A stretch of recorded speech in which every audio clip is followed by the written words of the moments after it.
RATIONALE. No one was more surprised about the offer than Catherine. Although she had known the chairman for many years on a personal level, Catherine had actually first met him when her husband coached his oldest son in high school. She could not have imagined that he thought so highly of her as an executive.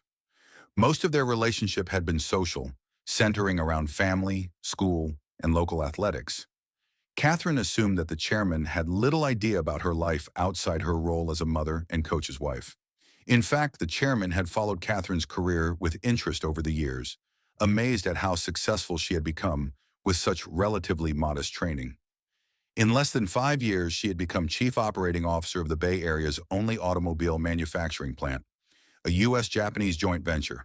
She held that job for the better part of a decade and made the plant one of the most successful cooperative enterprises in the country. And while the five dysfunctions of a team chairman knew little about the car industry, he knew one thing about Catherine that convinced him she was perfect to fix the problems at Decision Tech. She had an amazing gift for building teams. Grumblings. If the executives at Decision Tech had any doubts about Catherine when her hiring was first announced, and they did, they were even more concerned after their new leader's first 2 weeks on the job. It wasn't that Catherine did anything controversial or misplaced. It was that she did almost nothing at all.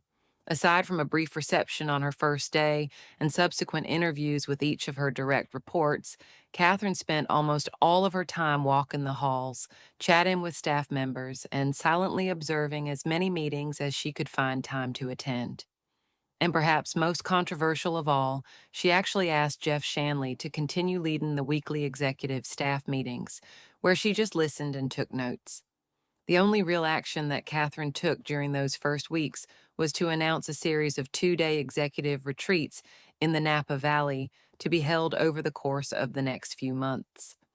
As though she needed to give them any more ammunition, none of her reports could believe she had the gall to take them out of the office for so many days when there was so much real work to be done.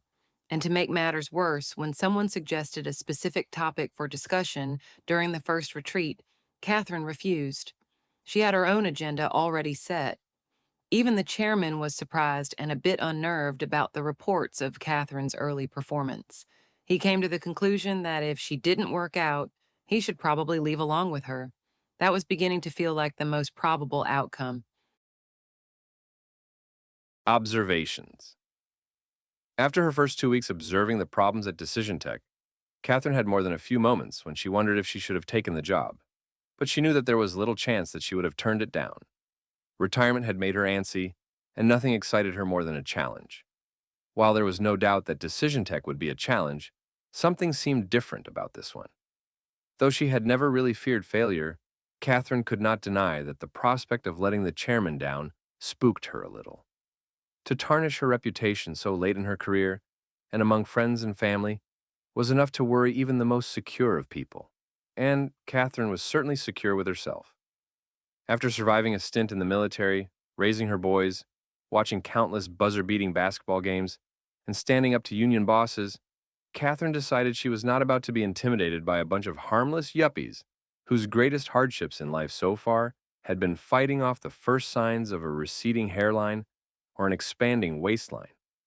She believed that as long as the board would give her enough time and leeway, she would be able to turn Decision Tech around. And Catherine's lack of in-depth software experience did not concern her. In fact, she felt certain that it provided her with an advantage. Most of her staff seemed almost paralyzed by their own knowledge of technology, as though they themselves would have to do the programming and product design to make the company fly. Catherine knew that Jack Welch didn't have to be an expert on toaster manufacturing to make General Electric a success, and that Herb Kelleher didn't have to spend a lifetime flying airplanes to build Southwest Airlines.